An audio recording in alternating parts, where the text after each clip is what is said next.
Oh, hello, are we live?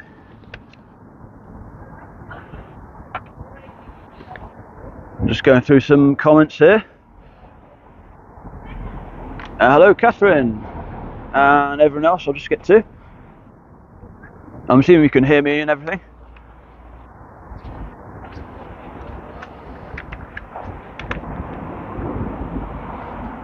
Hello, Mark, hello. Elizabeth, hello. Tish, hello. Catherine, yeah, hello. Natalie, hello. Cynthia, hello. I'm just going back to the top of the comments.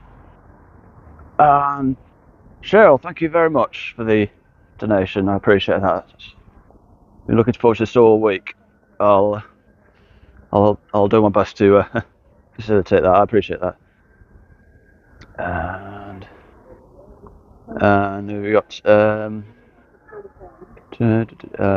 Cynthia, Laurie, hello. Elizabeth, Natasha, Susan, Hactus. Hello, everyone, and welcome to the great city of Bath. And the tour will start at 6 o'clock UK time.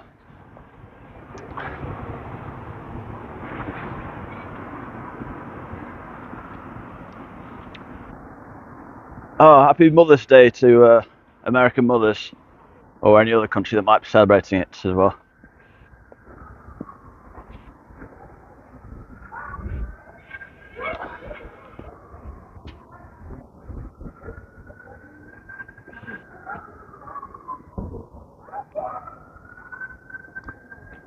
Oh, thank you, Cynthia, thank you.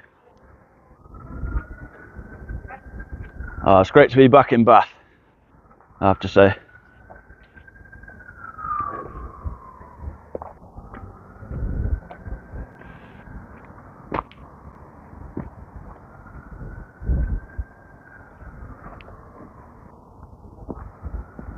On Canada, it's Mother's Day. I'll never forget Canada, Laurie.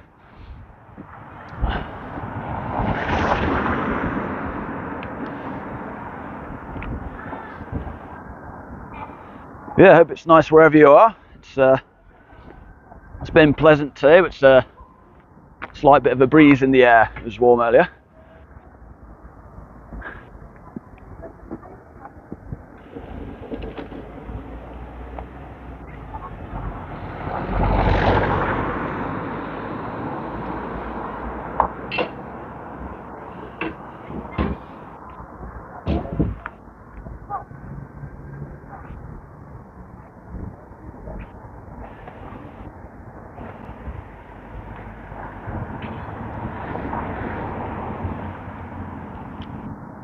And thanks, by the way, to those who joined me in Nottingham yesterday. In spite of that little drop-off, it was very heartening to see the numbers return back to pretty much normal within just a couple of minutes of that, it seems. So, yeah, you never know what can happen on these live streams. Oh, thanks, Natasha.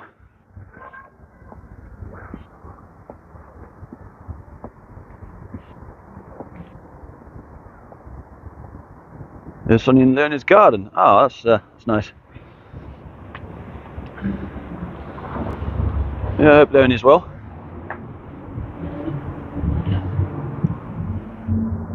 And yeah, I hope all the other tour guides are getting along okay as well.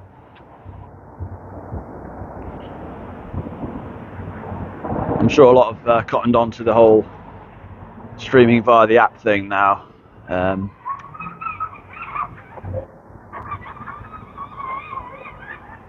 I've seen there been a few converts to that.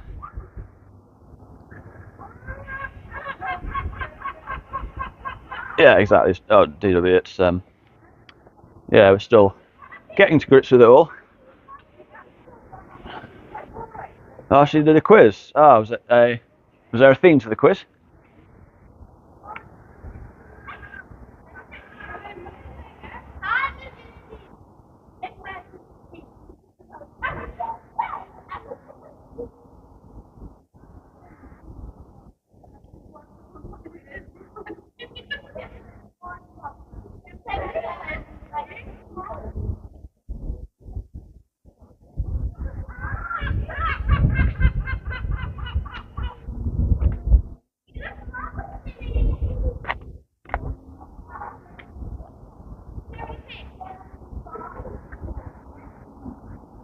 A weather-themed quiz. Oh, that's original. What sort of questions were there?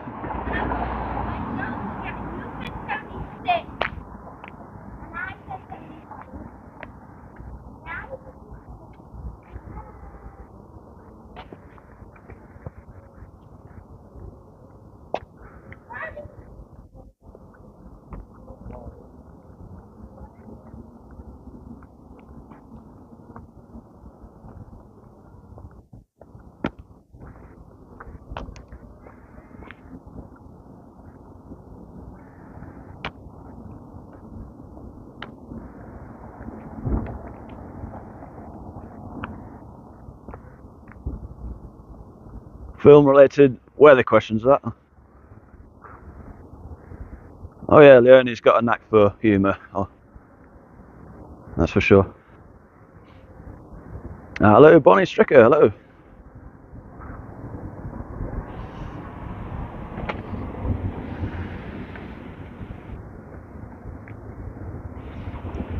And yeah, welcome to Bath. We'll start the tour officially in a few minutes' time.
I think that pigeon's enjoying its surroundings here in Bath.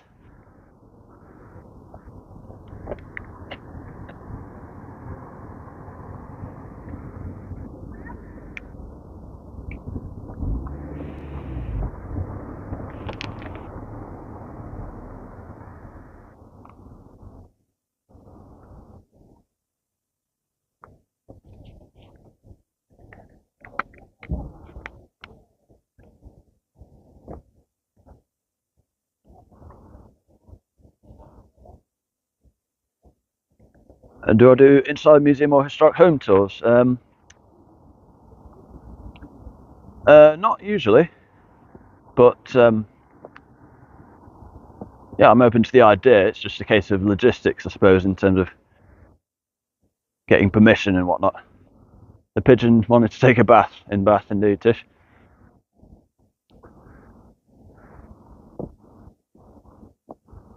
Yeah, of course. There's a nice, I think it's a Jane Austen museum that they've got on the other side of the city here.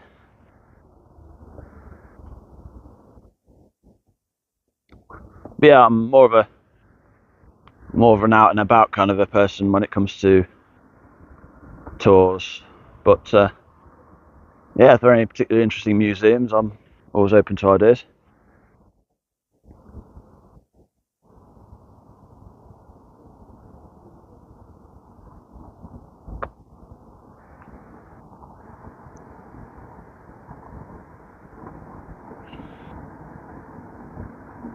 I just need to keep an eye on the clock because it's coming up to the start point any minute now.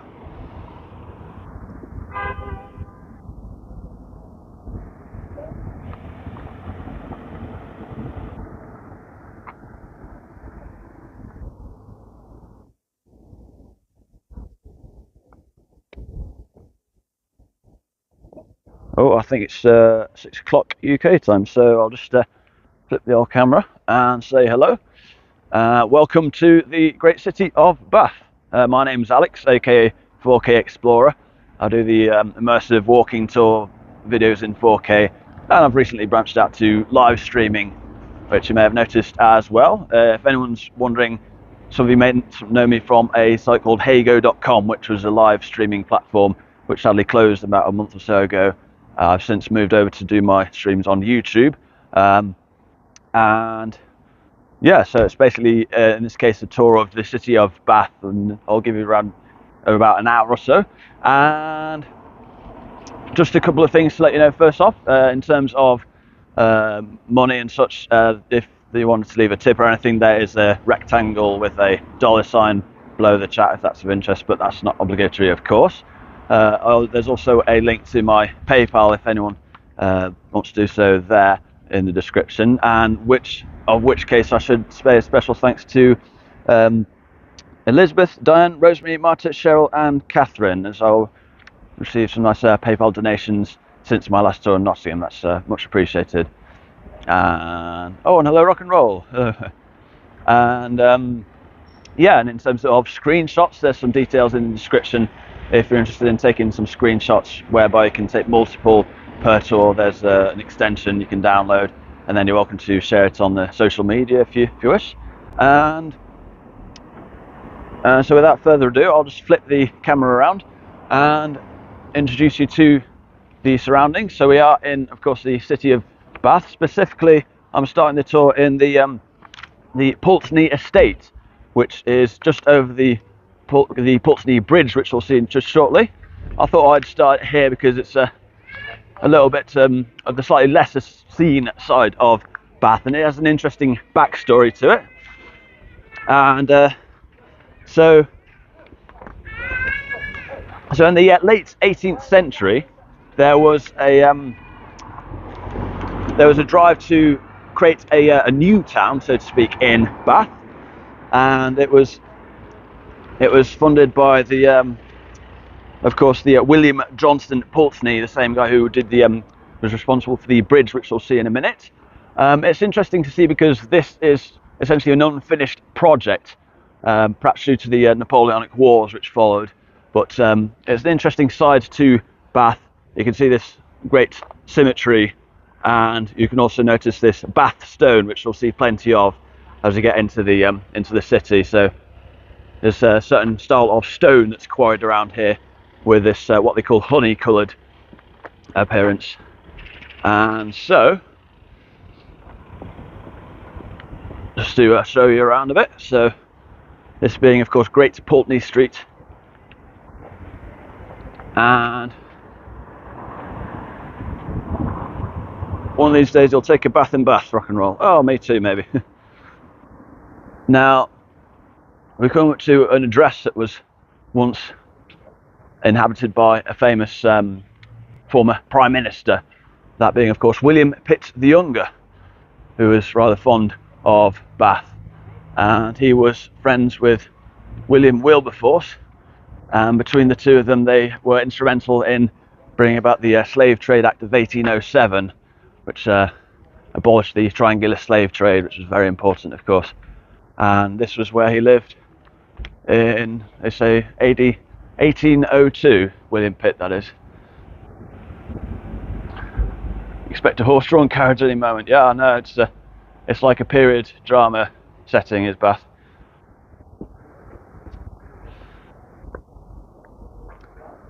Oh, Kurt Vile, hello.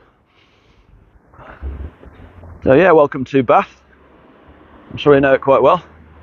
So yeah, so we're just crossing over to Pulteney Bridge, and there's something very significant about it which will be more apparent as we get into it. And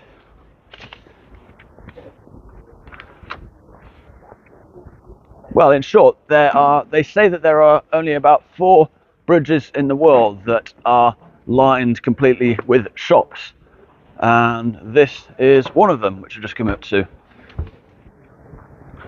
And the source that told me that, it didn't say what the other 3 were. I think one of them might be the Ponte Vecchio in Florence.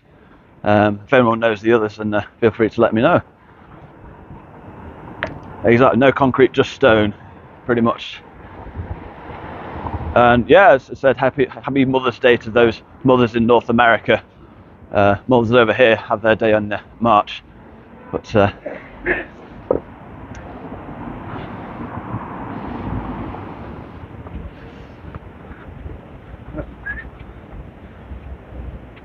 So here we are on the Pulteney Bridge with all these independent shops of one sort or another.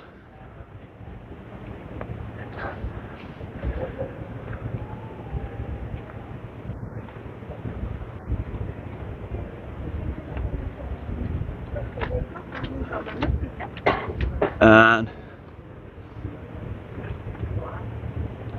do a bit of window shopping. There's the Bath Stamp and Coin Shop.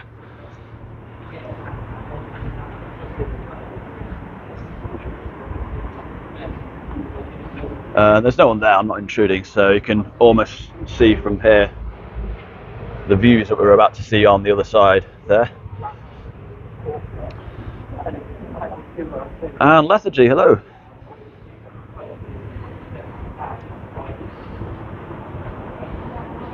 And welcome to Bath, by the way. This is the Pulteney Bridge, and this is also closed, so I'm not intruding, so you can have a look through the window. It's not a real owl, but it's a very nice looking one nevertheless. So yeah, you can have like an afternoon tea here with a very nice view out the window.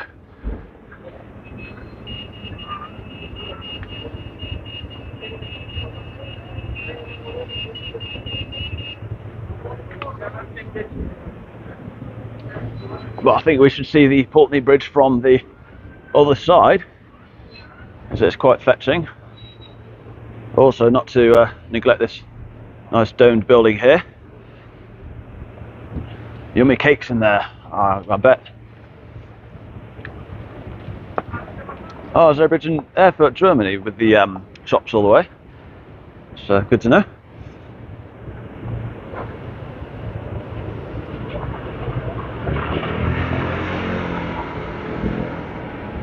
And yeah, so this is a part which is sometimes quite heavily laden with tourists. Perhaps not as much on the Sunday evening, and but you never know. Try not to get in their way.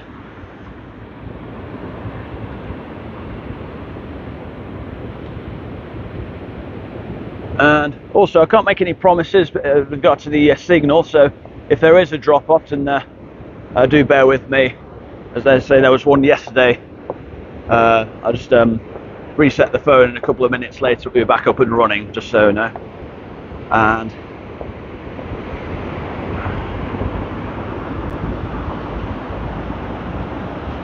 so here we are, the same image that I used for the thumbnail of this tour. This is of course the Pulteney Bridge, and this was completed in the 1770s, and it's named after Frances Pulteney. It's the wife of William Johnston Pulteney, who was the one who funded it. It's designed for Venice originally. Oh yeah.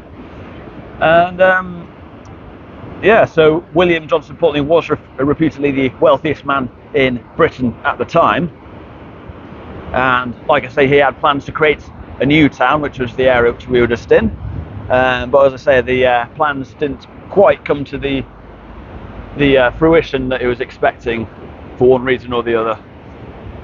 But nevertheless, it is quite a stunning bridge, and the idea was that it would rival the western side of the city, which we'll see later, all things going to plan.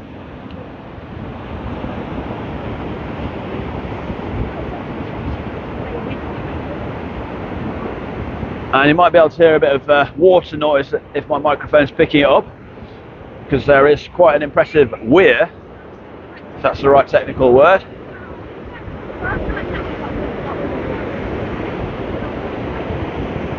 And just finding the right spot for it.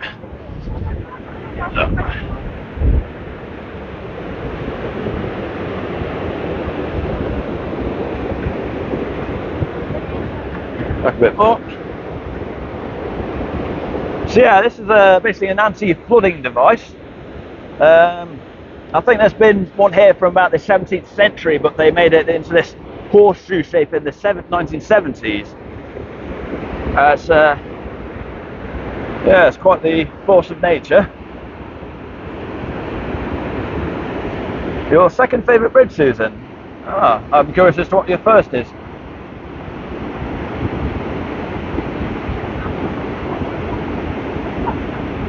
But yeah, this is just a spot where you can just while away hours, but which I won't, but I'll just linger on it for a while, just in case anyone wants screenshots.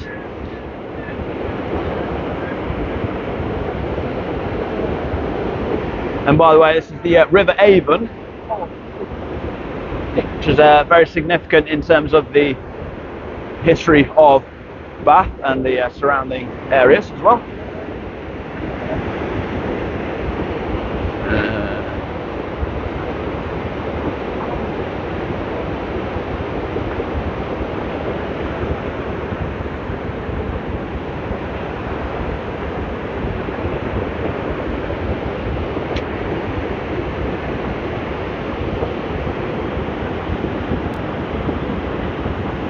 It's in a friend's garden. Oh, your favourite bridge, you mean?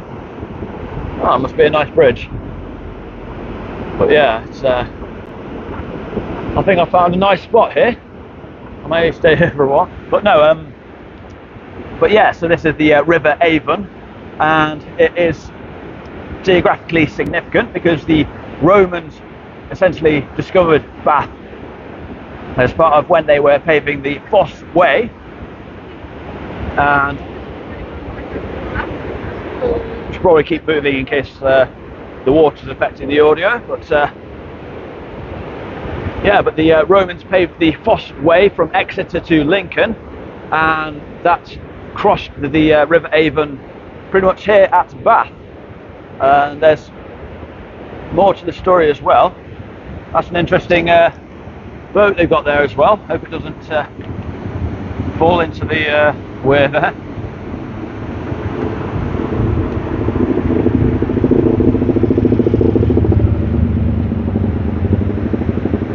Feeling it was mesmerising, Sue. Yeah, I feel the same right now, I have to say. Yeah, I'll give you one more look at the bridge before we move on.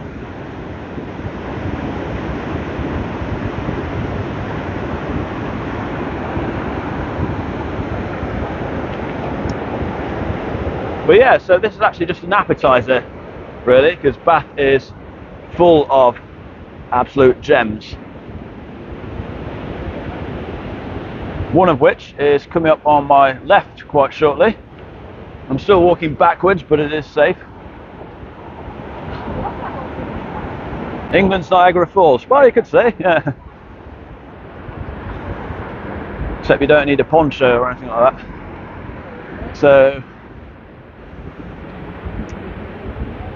yeah, so the bridge was impressive. Then there's this little thing here, the older Abbey. Bath Abbey, one of the great iconic buildings of not only the city but the country itself. And I'm already reminded of my Christmas tour of Bath that I did when it was lit up in various different colours. It changed colour every 10 seconds or so. It was absolutely gorgeous.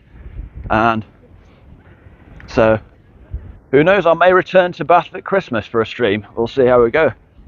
Is the tree trunk stuck? I was supposed to be there. Not sure which tree trunk that was, so I couldn't say for sure. But yeah, so there'll be a few different angles of Bath Abbey. So here's the first right here, and I'll get into the history of it as well as it's chiming. I'll try and get the Land Rover Discovery out of the shot actually.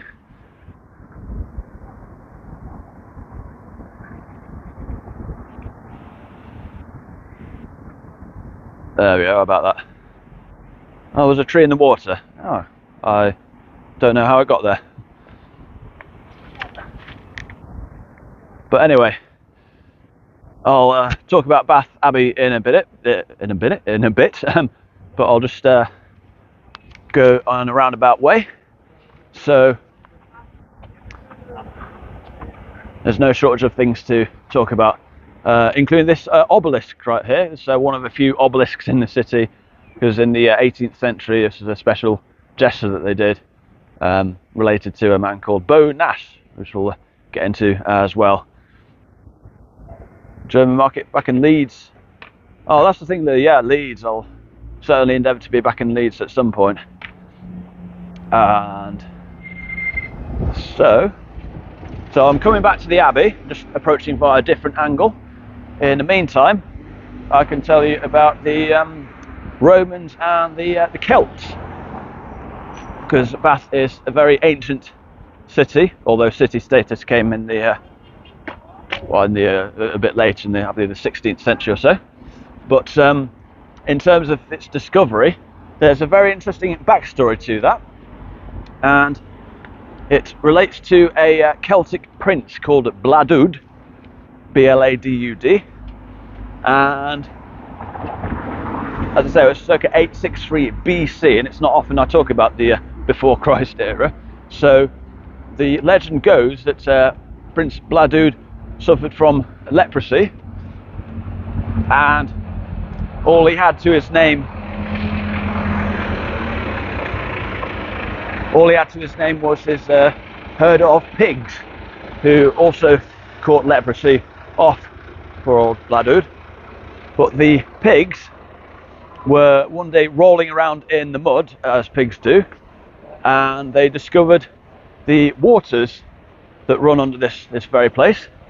And the waters, well, shortly after rolling around in them, they were cured of their leprosy. And so Prince Bladud tried, I guess, rolling around in the waters himself, and he too was cured of his leprosy. And then he went on to found Bath. However, that is, of course, an account you have to take with a large pinch of salt, because it was about nearly 900 years before Christ. But it's kind of like the legend of the origin of Bath. But in terms of something more concrete, we can point to the Romans, because they discovered a hot spring here whilst paving the Fosse Way, which I mentioned, and then they found that the Celts had already beat them to it, and so the Celts they had previously used it as a shrine to their goddess, who, well, they called Minerva, they called their goddess Sulis, which was equated to the Roman goddess Minerva, and so the settlement became known as a.k.a. Sulis, the waters of Sulis, that is. And I'll just pause on that story for a second, because here is a very nice historic building, said to be the oldest house in Bath, circa 1482. You can see that plaque there. And this is Sally Lunn's eating house. And Sally Lunn, I believe, was a Huguenot refugee who came here around 1680 and developed a certain type of bun which you can eat here in this little restaurant, and most of the starters have the Sally Lunn bun as part of it. So yeah, if you're a foodie, I suppose why not give it a visit. And so moving on a bit,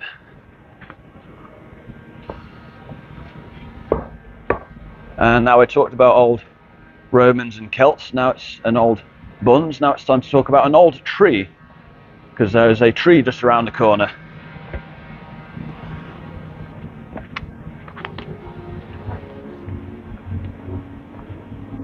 And can't remember off the top of my head, but this tree here is about 200 years old, give or take. So as trees go, that's quite a venerable one.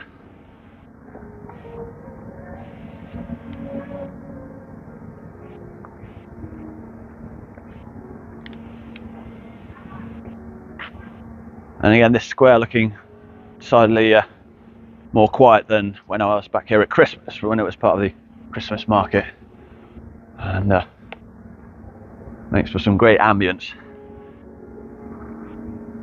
And we can slowly show you Bath Abbey poking out from the streets here.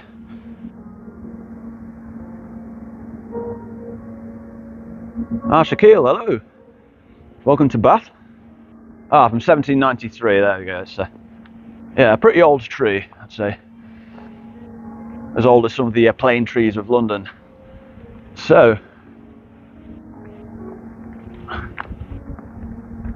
now I believe we can talk about this edifice, Bath Abbey.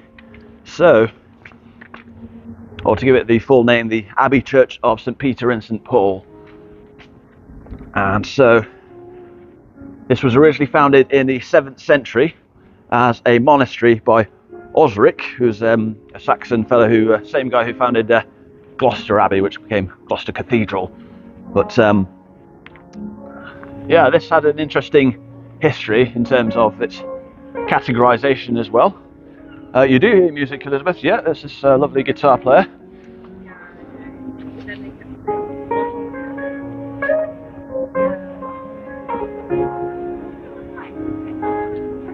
So yeah, there's a nice little soundtrack to this right now. So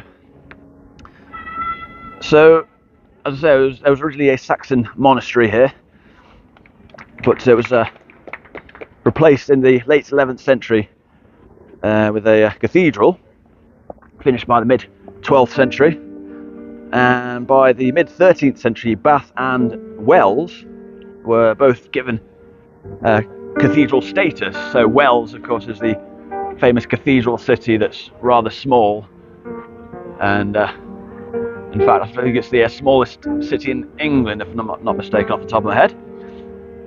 And it is not too far away from Bath. And yeah, Wells is a beautiful city as well. Perhaps I could do a tour of that at some point. Failing that, you could also check on my YouTube channel. I've done a walk of Wells in 4K, if that's of interest. But yeah, so in terms of this religious building, shall we say, it was once a cathedral, but by 1499 it had deteriorated, and it was ordered to be rebuilt, and it was stripped of its co-cathedral status after the dissolution of the monasteries, and that left Wells as the cathedral of the diocese. But then in 1574, Queen Elizabeth I, she ordered a restoration of the abbey, and the restoration work was completed by about 1620, and it was around that point where Elizabeth made Bath a city, even though this isn't a cathedral, it's an abbey, but it was one of the first cities to be named as such without officially having a cathedral.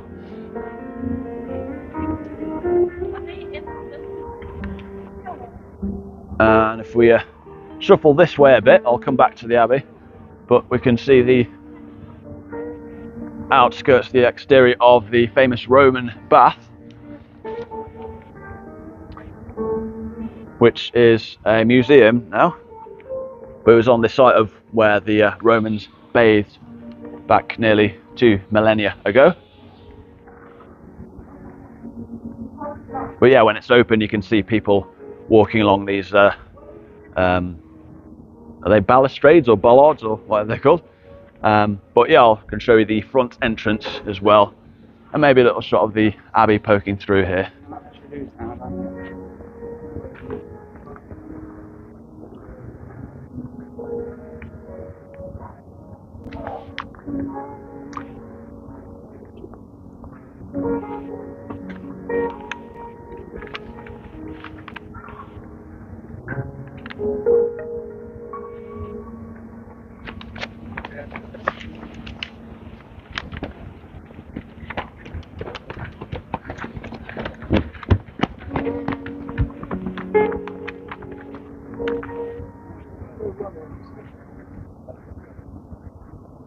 This is also a great spot to have a bit of lunch as well. If you're ever in the area, there's plenty of seating, as you can see. Not sure what's going on there. But also, if anyone's a fan of flying buttresses, then here are some for you.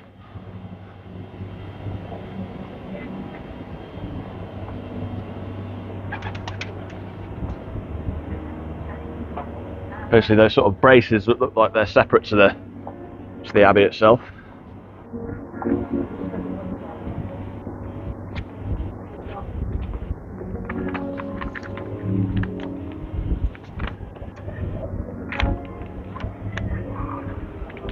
And so, if you come to Bath and you're interested in visiting the Roman baths themselves, Here is the entrance just coming up. And entrance is, I believe, £26 for adults and slightly less for children and so forth. But yeah, this can get quite busy, but it's closed now as far as I can see. But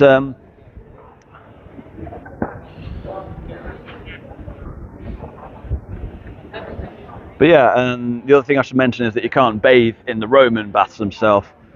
You could up to fairly recently, actually, until 1978, when but then there was an incident when a girl who swam here later died of meningitis something related to that, and so since then they've closed it off for actual bathing purposes. Now it's just a museum. But if you are going to Bath for bathing, I'll show you where you can go. It's just around the corner from here.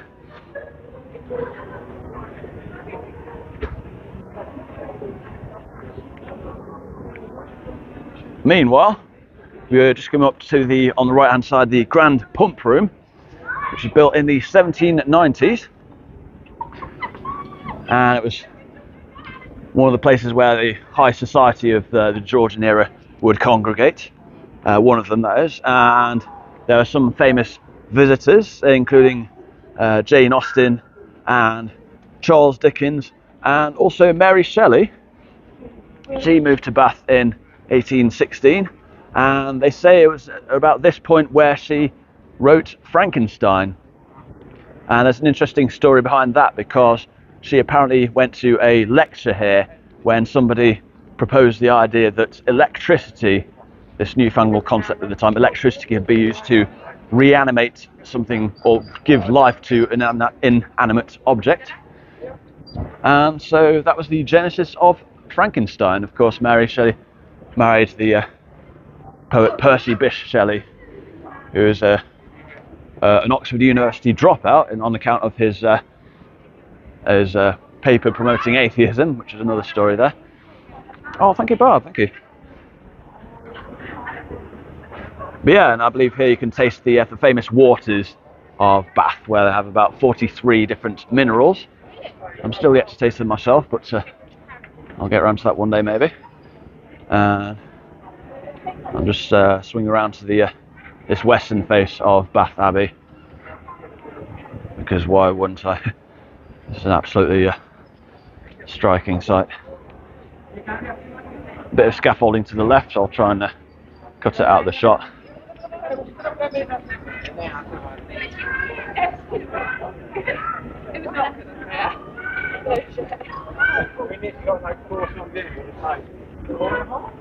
Oh, does the water not taste so good, Susan? Yeah, I've heard mixed reports about it myself, but can I get the... Oh, there we go, the scaffolding's out of the shot now. Yeah. Oh, no, it's back again.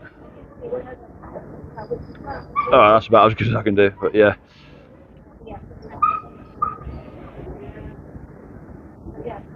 Samuel takes the waters in Pickwick Papers. Oh, Charles Dickens. Oh, nice. Yeah, Charles Dickens did get around a bit as well. He's cropped up in various towns and cities that I've been to. And I remember him doing a scathing review about a place he stayed in Stafford when he was penning Bleak House. So, as an aside.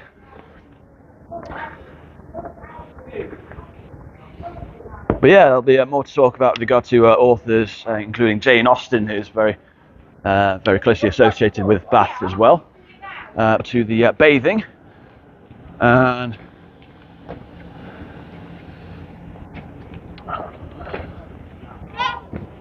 Primark have a bit of scaffolding up here, but we'll do our best to channel that out, I suppose. But nevertheless, we are just heading to the Cross Bath.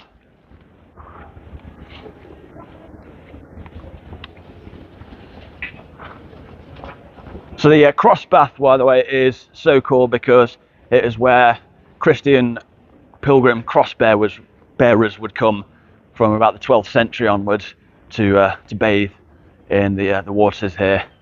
And this itself was the site where Bath got its first very significant royal endorsement.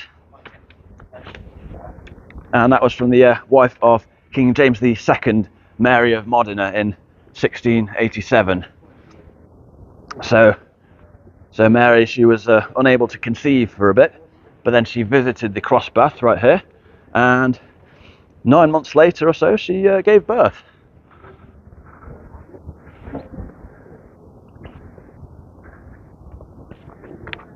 And can pop in for a closer look. And if you're interested in the modern day bathing, you would come here. This is the Thermae Bath Spa, and entrance, I believe, is £40 for adults, £45 on a weekend. And I'll just show you the sign. So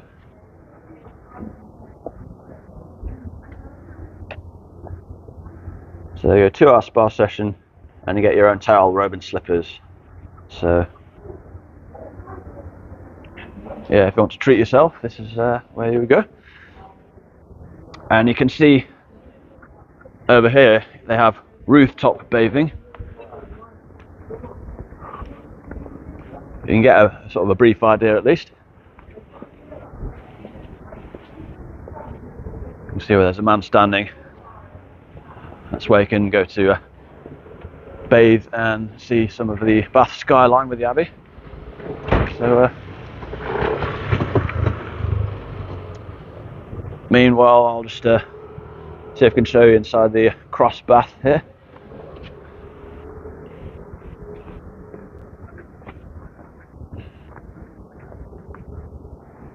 And this looks like the place where you can really unwind and forget about the world's troubles and just be immersed.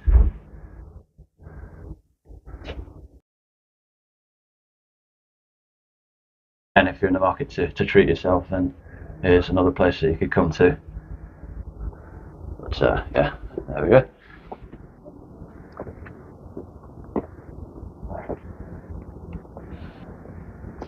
But yeah, so as I say, the city got a boost from the visit of Mary of Modena.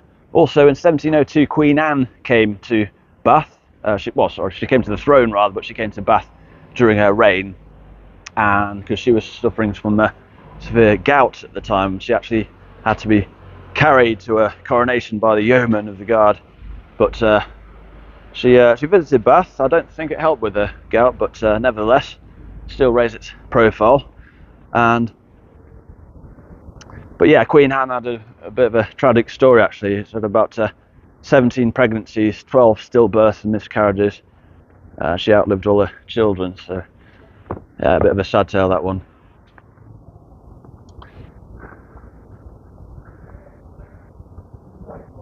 Now there is someone that I alluded to earlier who was very instrumental in the shaping of Bath, particularly in the 18th century, and that was none other than Beau Nash. Swansea, that's so much quite close to where my parents live actually, but yeah, so Beau Nash was from Swansea, was the son of a bottle maker, and he went to a grammar school in Carmarthen,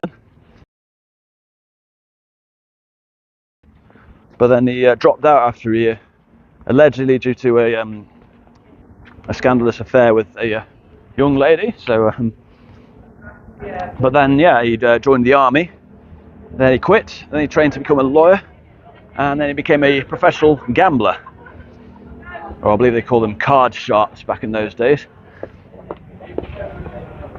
And then in 1704 he became the Master of Ceremonies for Bath, which was still a small city at the time, but he helped to elevate its status. He established some sort of guidelines in his time here as Master of Ceremonies for Bath, including a code of behaviour, which would include that gentlemen were not allowed to wear swords in the city, and no duels were to be fought. So yeah, fellas, if you come into Bath, leave your sword at home. That's kind of the rule. And every public event had to finish at 11 p.m. And he even actually defied the Princess Amelia, daughter of George II, at one point. she was enjoying the party. She didn't want it to end, and the assembly rooms are still there. Yeah, well, heading that direction. But yeah, so Princess Amelia pulled the old "Do you know who I am?" trick. I'm the daughter of His Majesty the King. And Beau Nash reportedly answered back, "Well, I am the King of Bath." So, whether those were his exact words, the point being that he was one who was not afraid to stand up to the people with a certain degree of self-importance, shall we say. Beau Nash's mistress, Juliana Popjoy, was so distraught when he left her, she spent the remaining 40 years living in a holdout tree. Yeah, that is what they say. And I believe there's actually an inscription here elaborating on both Beau Nash and Juliana Popjoy. So, as one does indeed, Tish. Yeah. Can't beat a holdout tree. The King of Bath and his handsome and his faithful mistress, Juliana Popjoy. Well, I'm sure I can read that. Lived until 86.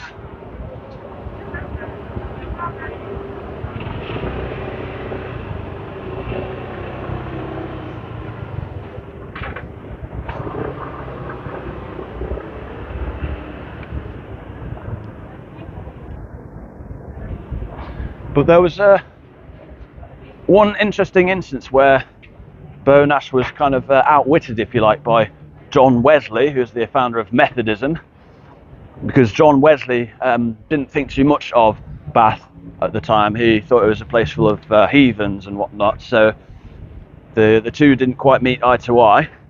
And there was one incident when Beau Nash and John Wesley were sort of walking towards each other on the street, and they kind of almost bumped into each other, and then Beau Nash stood his ground and said, "I never give way to fools." To which John Wesley replied, he stepped aside and said, "But I always do." And you can just imagine the crowd going wild.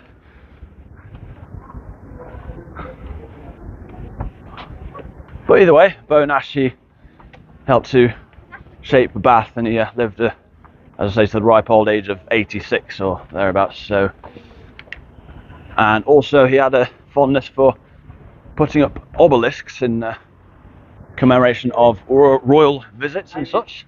There's one example of this just coming up.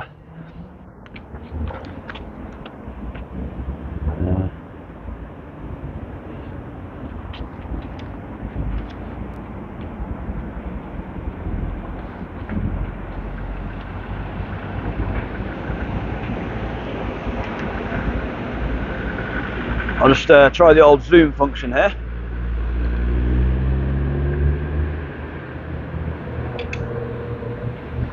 So yeah, we're looking at an obelisk which was put up in 1738. It was dedicated to Prince Frederick, the Prince of Wales, who was the one who never got to be king because I believe because King George outlived him. But yeah, I guess the thing to do at the time was to place up obelisks in commemoration of the royal visits. So such was the fashion at the time. Meanwhile, we are on a fairly significant square, this being Queen Square, and this was built in the early 18th century, and its designer was John Wood the Elder, who is a very important architect in terms of Bath, and we'll see why that is in a minute. So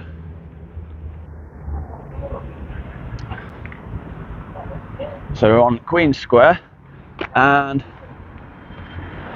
there's something interesting to be seen when viewing this square on, let's say, Google Maps, for instance.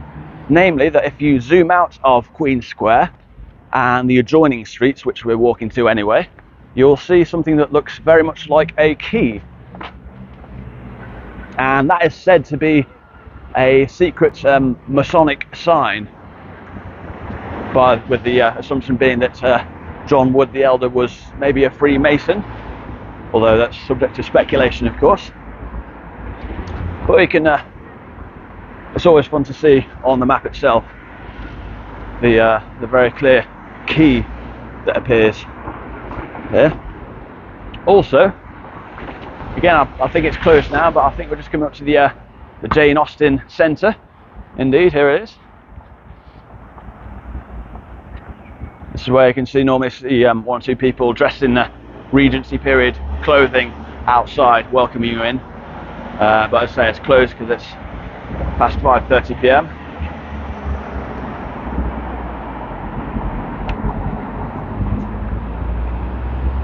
So,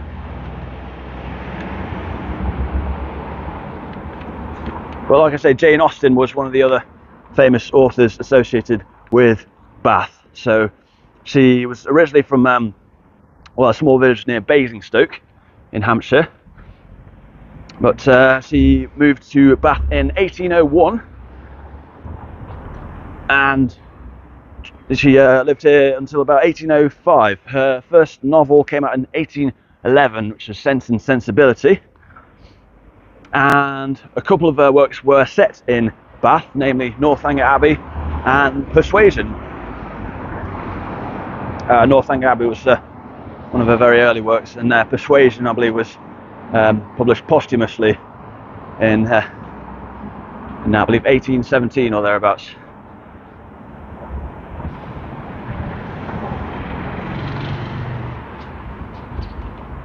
But Jane Austen, of course, her work is very much sort of intertwined with the Regency period, as that was pretty much when they were all published. Although bear in mind the architecture here is pre-Regency, if you like, although it has inspired a lot of the sort of the later Crescents that's typically associated with those years from 1811 to 1820, when Prince George was Prince Regent after King George III had lost his faculties. So, and now we're just walking up another street lined by, laid out by John Wood the Elder. This is Gay Street, and this is a section which forms the long part of the quay, if you like, and it leads to a very, very iconic street. A lot of you will know, I'm sure.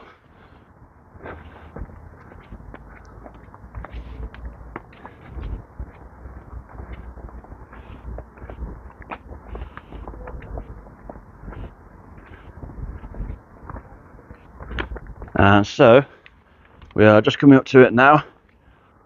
We are coming up to the world famous street known as the Circus. And that's circus because it's literally Latin for circle. Nothing to do with the clowns and acrobats and whatnot.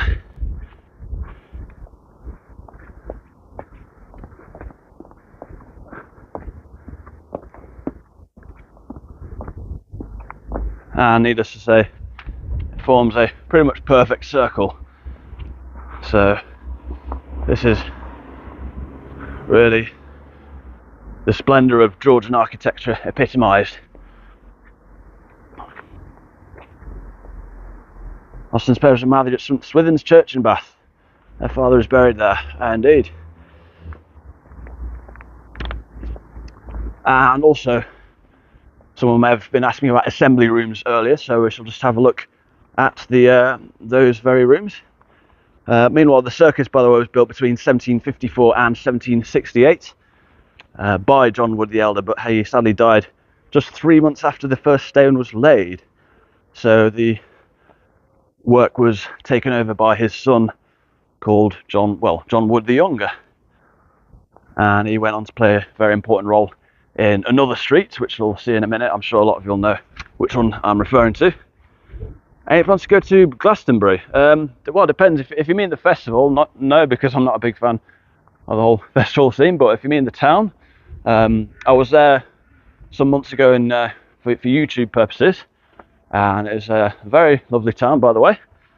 So I think I could potentially do a live tour of Glastonbury, but I'm not sure. I'm not undecided on that point.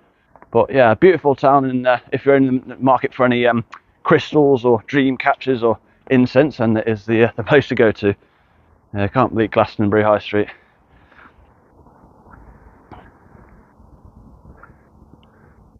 Yeah, no worries, Leon. And here is the assembly rooms. Or here are the assembly rooms, maybe I should say. So, yeah, the thing about the Glastonbury Festival, it's not actually in Glastonbury. It's closer to another town altogether, actually. But they use the Glastonbury for marketing purposes, I think, because of the whole links to Joseph of Arimathea and whatnot, and maybe the Holy Grail or something. But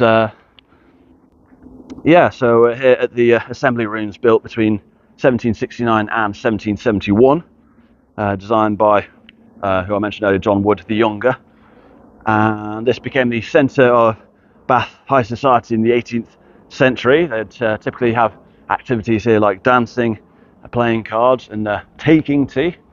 Not having tea, taking tea, that is.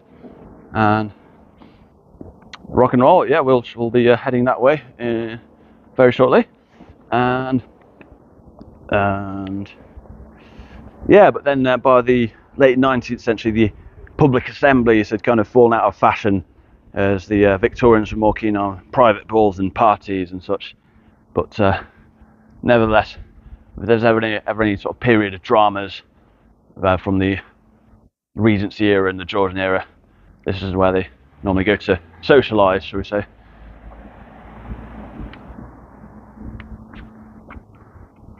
And yeah, there's more to come. I'm finishing the tour. Well, it's scheduled to last an hour, so there's just enough time to head to the famous Royal Crescent, which should be a fitting end to the tour. So we're just heading that way now. So brace yourselves for the stunning Royal Crescent. So yeah, which means we just backtrack to the circus, as it were, and then we'll carry on just over yonder. And also that reminds me as well, there's an interesting account from Daniel Defoe. He's a particular hero of mine. He travelled the country about 300 years ago in the early 18th century, and he did the whole tour through the island of Great Britain. And in regard to Bath, at the time of him visiting, it was still not quite as big as it is now in terms of its fame, but he did mention about how typically there would be crutches that would be hung up at a certain baths that signified that they were no longer needed, because they were cured, basically. And so he said that they were, quote, who have come hither lame and gone away cured. So there'd be crutches hanging out to denote the fact that the waters had done their magic. But yeah, as Natasha says, yeah, then the seaside became the next big thing, particularly when the railways started opening up and people flocked to the seaside instead, which meant that some of the spa towns declined. But nevertheless, Bath had enough history going for it that it's still going from strength to strength today. And with shots like these, you can see why. Lady Danbury's ball in Bridgerton was filmed at the Assembly Room. Oh, all right. Yeah, I heard that Bridgerton was filmed on location in Bath. I should perhaps watch it myself.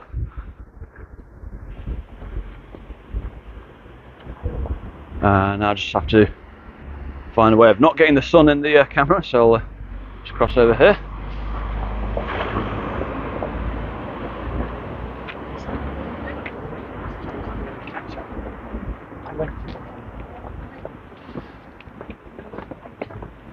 So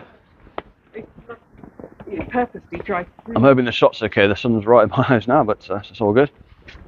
So makes a change to see a bit of sun. And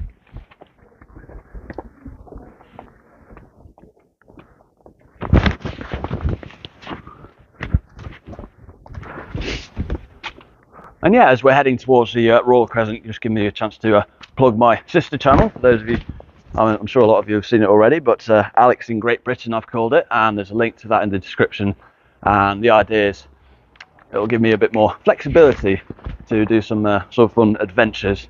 So for instance, my last video was one of me going from Buckingham Palace to Windsor Castle using only the London buses, which is possible, and if you're wondering how, then you can always check out that video. And I've got a lot of other ideas, and it's just a case of getting the free time and then figuring out what the best ideas are going forward. But it's a very exciting side project with endless possibilities. Oh, thank you, Elizabeth. Thank you. And yeah, for those of you who know me from Hago, I'm just hoping all the other guys are doing well on their various platforms. If anyone needs any help, I can always help out on the YouTube side. Yeah, I mean, so far so good it seems with the signal for this one. So it was a step up from yesterday after that slight blip, but yeah, it's we're getting there, I think. And it's oh, Sue, yeah, thank you. My other channel, it's easy to find it via the link. It'll be in the description of this video, and I think I'll put it at the top of the description there, so you're welcome to check that out. And everybody sorted out, you think? Flow struggling a bit on Zoom. Yeah, I no idea when it comes to Zoom myself, but yeah, I hope you get sorted out. I heard he had a problem where he had too many people come in there, which sounds like a typical Flow. So no, he's a great guy, of course, and would like to see Sylvia Plath's grave. Happy Valley guy was going to take there. Oh, Sylvia Plath's grave. Where is that again? Is that in the Yorkshire Dales, or is it further up? Steam trains, yes, I'll sort of look into it. In the meantime, we are here at the famous Royal Crescent. So this was built between 1767 and 1774, and designed, as I say, by John Wood the Younger, who I think did his father proud. And yeah, it's a bit out of the way for me, but it's a beautiful part of the country. Yeah, who knows? We'll see. But yeah, I mean, yeah, I wish all the best for all the guys, of course. And so, and this, by the way, is essentially the Palladian style of architecture, inspired by Palladio, the 16th century Venetian architect. So if you're wondering why it looks so sort of continental, that kind of goes some way to explaining it. And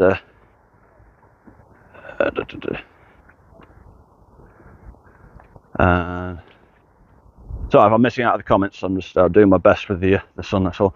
And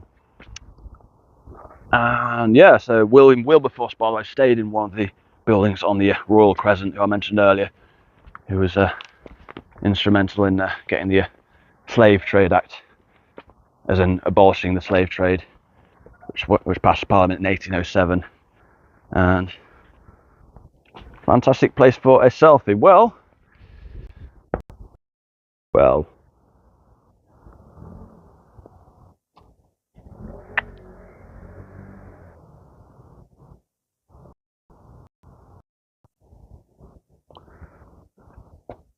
I mean, selfies don't come naturally to me, but there you go.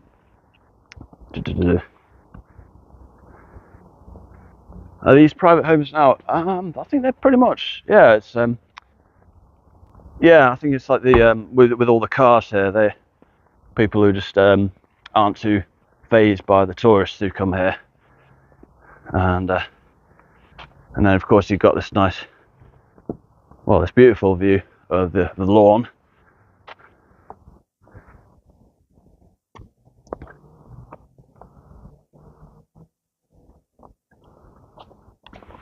And I'll tell you what, Sunday evening is a great time to come to Bath. It's very quiet and serene. And number one, as in number one Royal Crescents, a wonderful museum, yeah. Restored 18th century Georgian townhouse, indeed.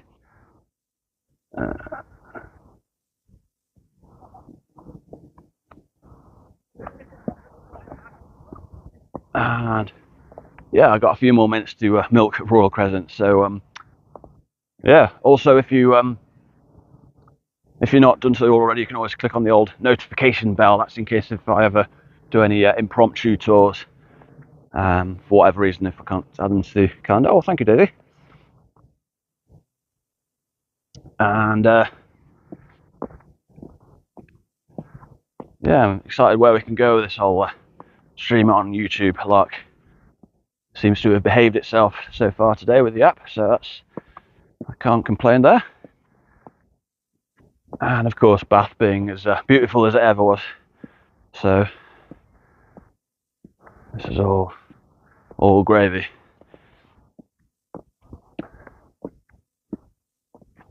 And again, doing the old backwards walk. It's there's nobody behind me, so why not?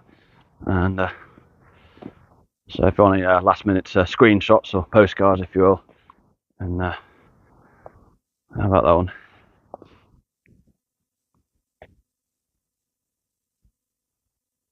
Also, I think last time here there was some scaffolding up. Now it's just an uninterrupted view. So this is I'm quite enjoying this myself.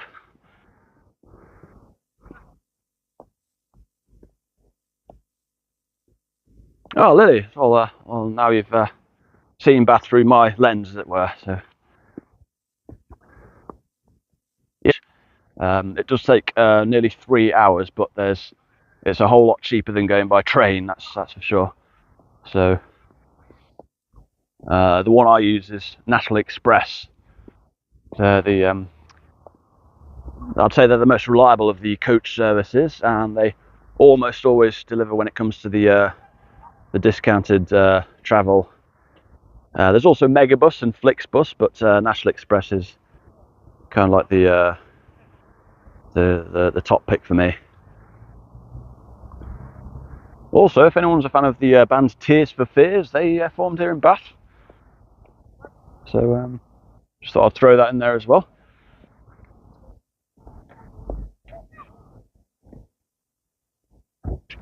The chase scene that takes place here in Pickwick Papers. Ah.